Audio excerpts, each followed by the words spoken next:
Hey, what's up guys, Quinn here, and today we're going to be taking a look at another Transformers figure. This is the Transformers Studio Series 88 Deluxe Class Sideways from Transformers Revenge of the Fallen.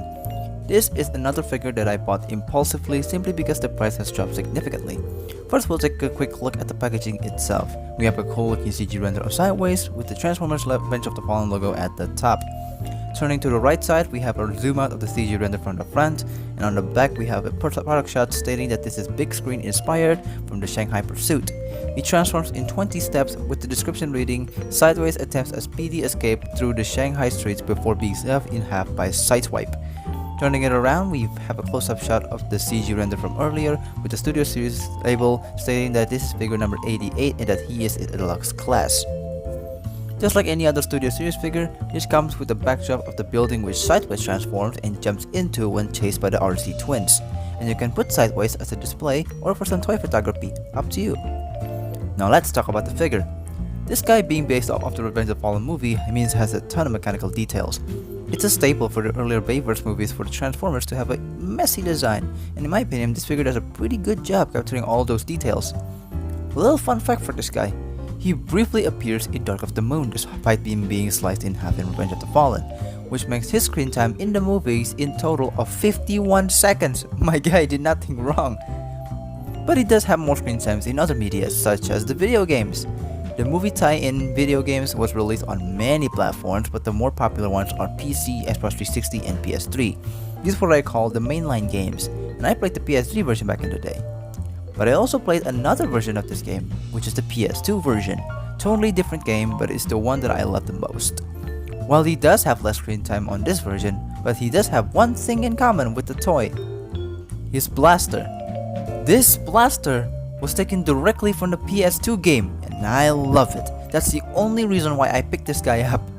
The blaster itself is sculpted really well and it looks pretty accurate to the game, with the details probably added to prevent this from being completely bland. It inserts into the hand really nicely, and I love the weapon integration on this figure. Makes it look like the hand has transformed into form the blaster.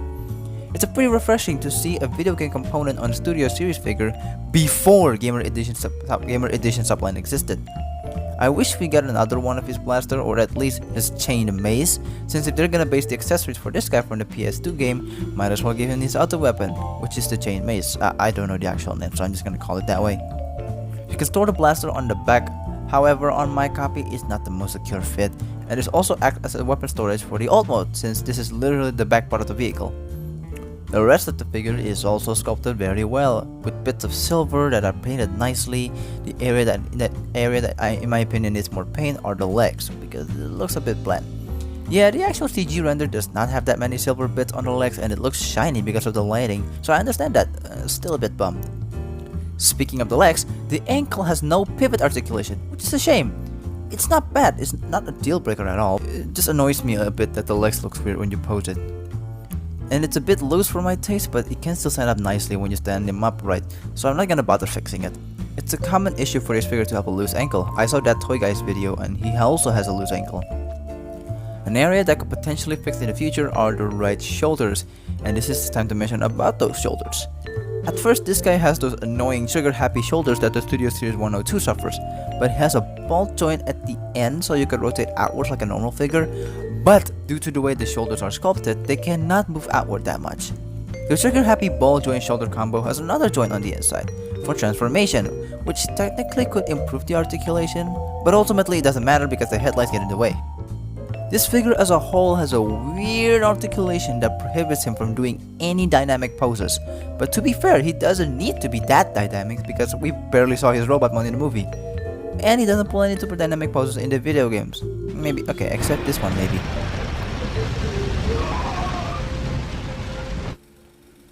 So the articulation of this guy is really weird, like I said before. So we're just gonna take out the weapons here, put it on the side first.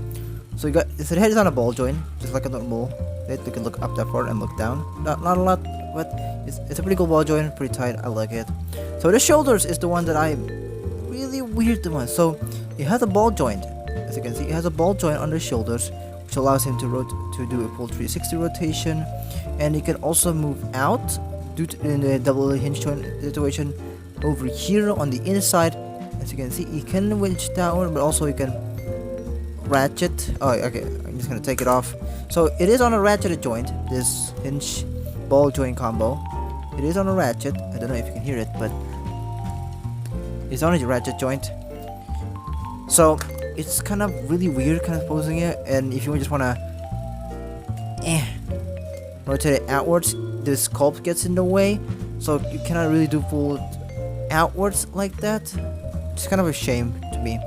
It also on the elbow has a ball joint which allows it for rotation, but also for a swivel also as well. But you can do it really nicely with this one. You got a bend at the elbow, but 90-degree bend, and the fingers are articulated. The thumb is on a hinge joint, which allows him to close up and close out. Same with the 3-finger hinge joint, which there's only a hinge joint at the base, not on the individual fingers, so it could rotate inwards just like so, which is pretty good. I didn't expect it to do a finger rotation.